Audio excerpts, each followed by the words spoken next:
All right, today we'll be talking about the different carrier exceptions there are. This will be for both FedEx and UPS. They're very similar, so I'll just kind of go over them all in the same bucket. First, I'll talk about really briefly pickup exceptions. Sometimes when no packages were picked up and picked up is not rescheduled, they kind of consider that a pickup exception. And then you'll have to try to reschedule at a later time in order to actually get those packages shipped. Delivery exceptions are the more common exceptions that we deal with carriers. The term PMX refers to a PM exception, when a shipment is returned to a delivery station for the night because it was undeliverable during the courier's route.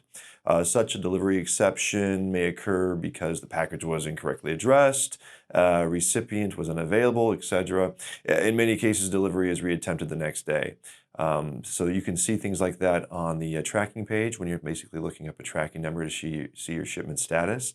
And that will kind of give you an indication of, oh, okay, it wasn't delivered on time because basically maybe the business was closed, somebody wasn't there, to sign for it, that type of thing. Other exceptions can be weather or acts of God. Basically, sometimes a package won't get there on time because there was a flood or there was a storm, any kind of something that can keep the carrier from safely delivering the package.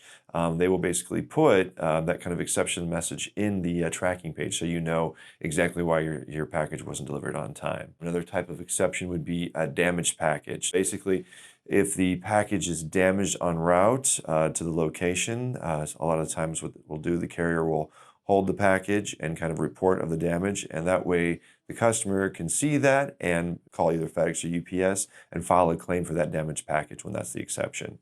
Another one is a lost package. That's another kind of exception. Basically, if the carrier loses the package completely, they'll put that exception notice on the tracking page, and the customer can then again call the carrier and file for either the lost one in that regard or a damaged one if it was a damaged claim. Another exception that can cause late shipments would be address correction. A lot of times, when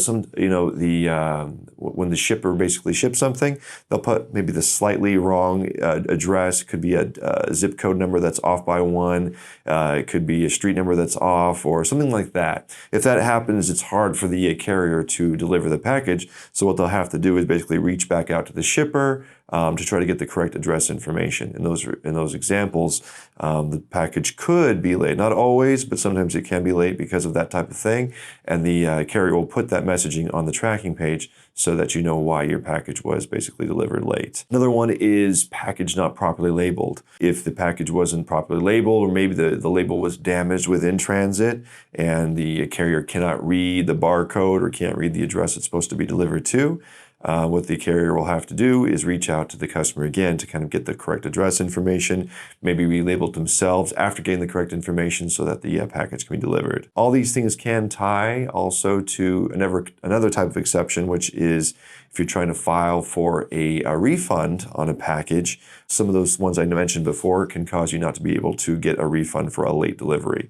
Basically, so if you're trying to file and you call the carrier to try to get a refund, sometimes you think it's late, but maybe it's not according to the carrier's record, so that would be an exception for you not to get a refund, obviously.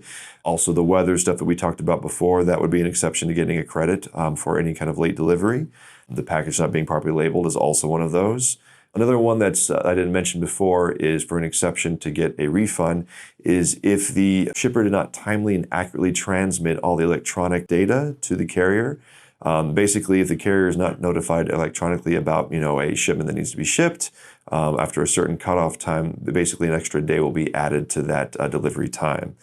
If a package was not shipped before the area code specific last pickup time, kind of the same situation. If the package is delivered to the carrier after their last pickup time for that area code, then they have an extra day to deliver that package as well. Holiday exceptions, basically if a shipment is shipped during certain holiday times, Thanksgiving, Christmas time, the carrier has the right to refuse a credit because the money back guarantees or GSR is also denied during those time frames.